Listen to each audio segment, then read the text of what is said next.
Thank you for watching our video. Please subscribe to watch our next video. Thank you for watching our video. Please subscribe to watch our next video. Nathan Reese had signed the merger papers at 9:12 that morning, and by noon he could not remember a single word of the agreement he had just approved. He sat in the glass-walled conference room on the 14th floor of Palmetto Freight and Logistics, looking down at King Street through a window that cost most of his employees made in a year. The quarterly report on the table in front of him showed a profit margin of 11.4%, the best in company history. Something about the number felt wrong to him. He had asked his assistant to pull the turnover data twice that week. Both times the answer came back the same. 41 warehouse and dock workers had quit the North Distribution Center in the last 90 days. And nobody in the executive suite seemed to think that mattered. People leave jobs, Nathan. His chief operating officer had told him over lunch on a Tuesday, cutting into a piece of grouper he had not earned. It's the labor market, it's not us. Nathan had nodded, because that was what you did in rooms like that. But he had not believed him. Not for 1 second, and 3 days later he made a decision that would have gotten him laughed out of every business school in the country. He was going to become one of his own employees. His father had built this company from 4 trucks and a warehouse on Meeting Street in 1987, and the one thing the old man had taught him before the stroke was that numbers on a spreadsheet could lie, but a tired man's hands never did. Nathan wanted to see the hands. He wanted to know what an 11.4% margin actually cost the people who made it possible. So on a Monday morning at 6:40 a.m., a man in a gray hoodie and jeans worn thin at the knees walked through the employee entrance of the North Charleston Distribution Center with a work permit under the name Nate Miller. His boots were the kind you buy secondhand and break in over years, not weeks, and he had spent the entire weekend making sure they looked exactly that way. The floor manager, who processed new hires, barely looked up from his clipboard. His name badge said Victor Doyle, and his handshake felt like a formality he resented performing. Listen, new guide, not unkindly but not warmly either. Don't try to be a hero around here. Do your job, keep your head down, and we'll get along fine. I'm just here to learn, Nathan answered, and meant it more than Victor could have known. The warehouse smelled like diesel and cardboard, and the particular staleness of a building that had not had its ventilation system serviced in longer than it should have. Nathan spent his first hour learning how to operate a pallet jack from a woman named Emily Hart, who corrected his grip on the handle without being asked twice. "You're lifting that wrong," she said. "You'll wreck your lower back by Thursday if you keep doing it like that." "Thanks, Nathan," said, adjusting his stance. "I'm starting to think you're the smartest person in this building." Emily almost smiled at that, the corner of her mouth moving before she caught assault herself and looked back down at the shipping manifest in her hands. She had dark circles under her eyes that makeup could not quite hide, and a way of moving through the warehouse that suggested she had memorized every inch of it out of necessity rather than choice. By his third day, Nathan understood 2 things clearly. The first was that this warehouse ran on 12-hour shifts that were never listed as mandatory on paper, but were treated as mandatory in practice. The second was that Victor Doyle had built himself into something close to a small king inside these 4 walls, and headquarters had no idea. At 4:50 p.m. on a Thursday, Victor gathered the floor for an announcement. "Starting today, production targets are going up 18%, he said, reasoning from a laminated card, like he was announcing the weather. "Corporate wants it, corporate gets it. We're already working 12-hour shifts," a young man near the loading dock said. "Then work a 13th hour, Victor said. "The door's right there, if that's a problem for you." Nathan stood near the back of the group, saying nothing, filing the exchange away the same way he filed away every other detail he had gathered that week. He noticed that nobody wrote down what Victor had just said. He noticed that the overtime board near the break room only ever showed numbers that rounded down. That evening, he found Marcus Webb sitting on an overturned crate outside the loading bay, pressing his palm against his right knee with his jaw clenched tight enough to whiten. "You okay?" Nathan asked. "Knee's been bad for 2 years," Marcus said. But if I take time off, I lose the job. Company insurance has a deductible higher than what I make in a month. So what's the point of having it? Doesn't the company provide medical benefits? Marcus laughed short and without humor. On paper, sure, in real life, no. You'll learn that fast around here, new guy. Nathan said nothing. He walked back to Malt's small rented room he had taken 3 miles from the warehouse, the one furnished with a match of lamps, nothing else, and he sat on the end of the phone for a long time without turning on the light. He had built spreadsheets that told him his company was thriving. He had not built a single spreadsheet that told him 46-year-old man was afraid to see a doctor because of what it would cost him. Something in Nathan Reese changed that night, quietly, the way a foundation shifts before anyone notices the cracks appear in the walls above it. But he had no idea yet how deep the rot actually went, or that within 3 weeks he'd be standing inside an abandoned warehouse outside the city, staring at evidence that would put a man he had trusted for 15 years behind bars. The following week blurred into a rhythm of early mornings and aching shoulders. Nathan learned to load a delivery truck in under 6 minutes.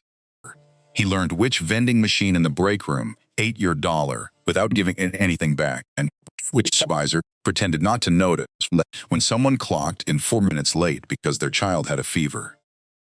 He also learned that Emily Hart's father was scheduled for spinal surgery on the 9th of the following month, and that she had picked up every overtime shift to cover a hospital bill of $14,600 that her insurance would not touch. "You seem worried today," Nathan said to her one afternoon, both of them stacking boxes onto a conveyor that squeaked on every third rotation. "My dad has surgery coming up," she said. "It's fine. I'll figure it out. What if someone offered to help?" Emily's spine straightened and something guarded came into her eyes. "I don't take charity. I'm not talking about charity," Nathan said quietly. "I'm talking about someone who cares whether you're okay." She studied him for a moment longer than was comfortable, like she was trying to read a language she almost understood. "You're different from everyone else here," she finally said. "Why is that?" "I just try to make sure no one feels alone," Nathan answered, and it was the truest thing he had said since he walked through that employee entrance. That was the day their friendship became something neither of them had a name for yet. 2 weeks later, Nathan noticed a shipment leaving the dock at 11:15 p.m. with no corresponding entry in the system. He asked a dock worker about it quietly, careful not to draw attention. "Special shipment," the man muttered. "No questions, that's what Victor told us." The next morning, 3 pallets of inventory had vanished from the warehouse floor, and the inventory log showed no discrepancy whatsoever. Someone had gone in after hours and made the numbers match a lie. Nathan began writing things down on a small notepad he kept in his jacket pocket: times, dates, license plate numbers of unmarked trucks. He photographed a shipping manifest with his phone during his lunch break, hands steady, despite the current of adrenaline running through him. He was building a case, piece by piece, the same patient way his father had once told him, "You build a company that lasts." He did not notice at first that Victor Doyle had started watching him too. "You spend a lot of time thinking about the things I say," Victor told him one afternoon, appearing beside him at the loading dock with no warning at all. "Just trying to understand how things work here," Nathan said. "You ask a lot of questions for a man who's supposed to be learning the job. Sometimes people reveal more through their actions than their words," Nathan answered. And he watched the flicker behind Victor's eyes, something between suspicion and calculation. That night, driving back to his rented room, Nathan's brakes gave out on the curve near the Ashley River Bridge. The truck fishtailed across 2 lanes before he wrestled it onto the shoulder, the guardrail screaming against the passenger door in a shower of sparks that lit up his rear-view mirror like a flare. He sat there afterward, with both hands locked around the steering wheel, breathing him hard, falling hard, as terrified of rivers. He had times without to ever once thinking about how easily a life could end on it. The mechanic who inspected the truck the next day found the brake line had been cut clean, not worn through, not corroded, cut. Nathan called Emily before he called the police, and he was not entirely sure why until he heard her voice crack with relief on the other end of the line.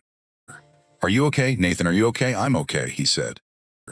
"I'm okay. How did that happen?" The brakes were tampered with, he told her, and heard her breath catch. You could have been killed. I couldn't stand by and let something like this keep happening to people who don't deserve it, he said, and even as the words left his mouth, he understood he was no longer talking only about the brakes. Who are you really, Nate? Emily asked, quiet and searching. A man trying to understand the mistakes he's made, Nathan said, and he meant every syllable of it, though not in the way she believed. He came to her apartment that evening anyway, because after almost dying, you learn quickly which people you want standing beside you in the dark. She made him tea he did not really want and sat across from him at a small kitchen table with a crack running through its laminate surface. You always answer only half of my questions, she said. Why is that? Because if you ever heard my whole story, Nathan said, you might end up hating me for it.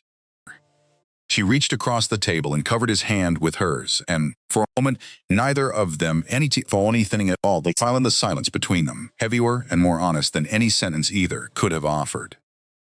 Somewhere across the city, in an office on the 14th floor, the board of Palmetto Freight and Logistics was holding an emergency meeting about their missing CEO, unaware that he was 3 miles away drinking lukewarm tea in an awkward kitchen, closer to the truth of his own company than he had ever been behind that glass-walled desk. The reveal did not happen the way Nathan had planned it, careful and controlled. It happened because Emily found a company badge on in the inside pocket of his jacket, while doing laundry as a favor, a small kindness between two people who had started sharing more of their lives than either had intended. The badge photograph showed a man in a suit, clean-shaven, standing beneath the Palmetto Freight and Logistics logo. It said Nathan Reese, Chief Executive Officer. She stood in her kitchen, holding it for a long time before she called him. I know who you are, she said when he answered, her voice flat in a way he had never heard from her before. You're not Nate, you're Nathan Reese. You're the CEO of this company. There was a silence on the line that stretched long enough to hurt. Yes, he finally said, and now you understand why I came here in the first place. You've been watching us this whole time. I wasn't watching you, Nathan said. I was looking for the truth, and I found something far worse than I expected. He drove to her apartment that night and told her everything, sitting at that same cracked kitchen table where they had shared tea 3 weeks earlier. He told her about the missing inventory, the falsified shipping records, the unmarked trucks that left the dock after midnight. He told her that Victor Doyle had been systematically draining the company for years, diverting shipments to buyers who paid in cash, the cost, stuffed for the cost, and squeezed the workforce harder each quarter, when the numbers appear healthy enough that nobody upstairs would ask questions. You lied to me this whole time, Emily said, arms crossed tight against her chest. I didn't do it to deceive you, Nathan said.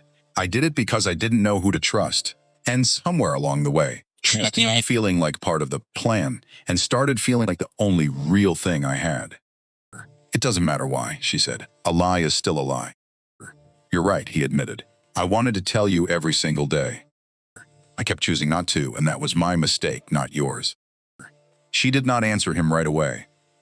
She walked to the window and looked out over the parking lot below, arms still crossed, jaw tight with an anger that had nowhere yet to go. He loaded trucks with us, she finally said, almost to herself. He worked overtime with us. Nobody knew. I need time, Nathan said quietly. I understand if you need it too. I'm angry with you, Emily said, turning back to face him. I know. But being angry with someone and hating them are two different things, she said, and something in Nathan's chest loosened for the first time in hours. He did not get much more time to process that conversation, because 2 nights later, Victor Doyle's men grabbed him in the parking lot, outside a storage facility on the outskirts of North Charleston. Get in the vehicle, one of them said, a hand closing around Nathan's arm hard enough to bruise. I'm not going anywhere, Nathan said, and he fought harder than his body remembered how to fight, pulling free long enough to sprint between 2 parked delivery trucks and vanish in the dark before he could close the distance. He called Emily from a gas station 3 blocks away, chest heaving, hands shaking around the phone. If anything happens to me, he told her, all this becomes public. Everything I've documented goes straight to the board, the state attorney general, and every reporter in this city. I've made sure of that.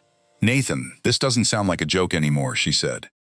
"This is really dangerous." "I know," he said. "That's exactly why I can't stop now." The following morning, Palmetto Freight and Logistics stock dropped 6.5% on rumors that the CEO had gone missing, and reporters began calling the corporate office asking questions nobody in public relations knew how to answer. Inside the executive suite, panic set in exactly the way Victor Doyle had hoped it would, each passing hour making Nathan look less like a leader and more like a liability. Victor had spent 15 years building a private empire inside a company that once belonged, in part, to his own labor and loyalty. And he was not going to let one curious executive in second-hand boots take it away from him without a fight. What Victor did not know was that Nathan had already found the location of his an abandoned textile warehouse 11 miles outside the city that had not appeared on any company property record in over a decade. Nathan and Emily drove there together at 1:00 in the morning, her hands steadily on the wheel, as despite everything, his phone recording every mile in case neither of them made it to explain what they had found. The warehouse looked exactly as abandoned as Victor wanted people to believe.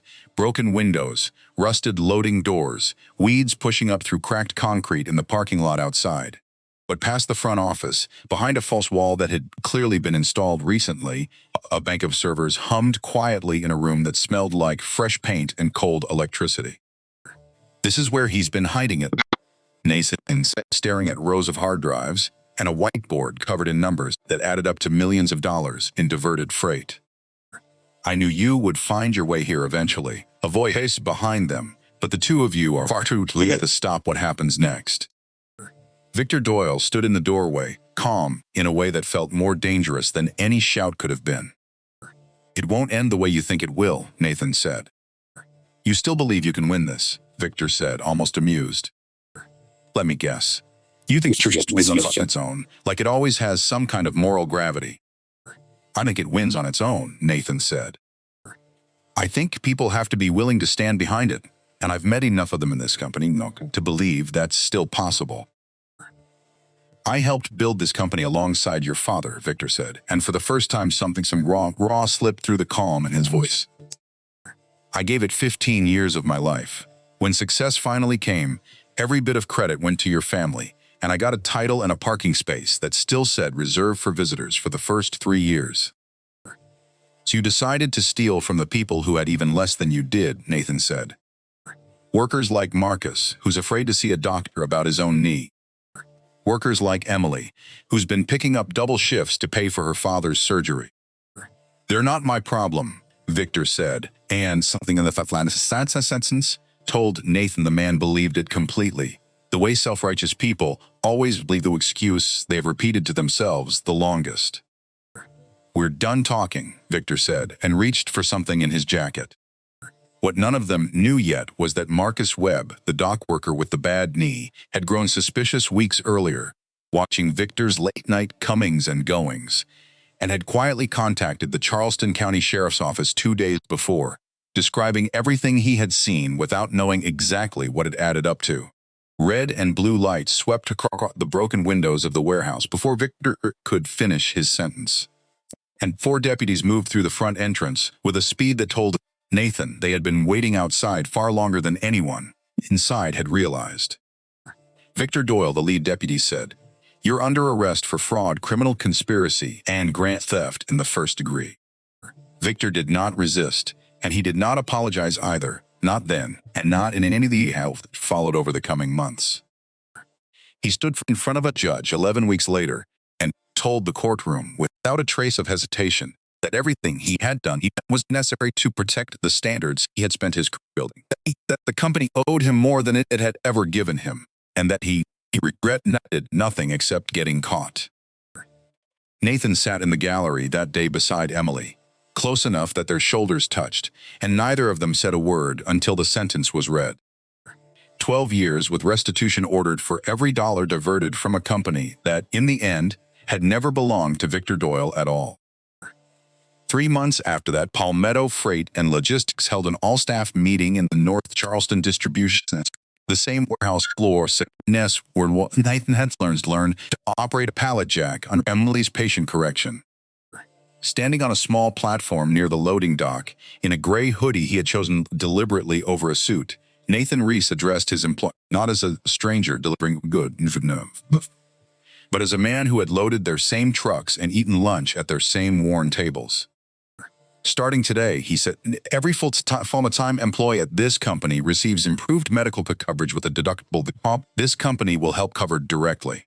Overtime will be logged transparently, reviewed monthly by an independent auditor, and paid within the same pay cycle it's earned, no exceptions. And starting next quarter, we're launching an employee welfare fund built specifically for situations like the ones some of you have faced quietly alone without anyone here to help carry the weight. Marcus Webb, sitting near the front with his bad knee stretched out in front of him, wiped his sleep and did not bother hiding it.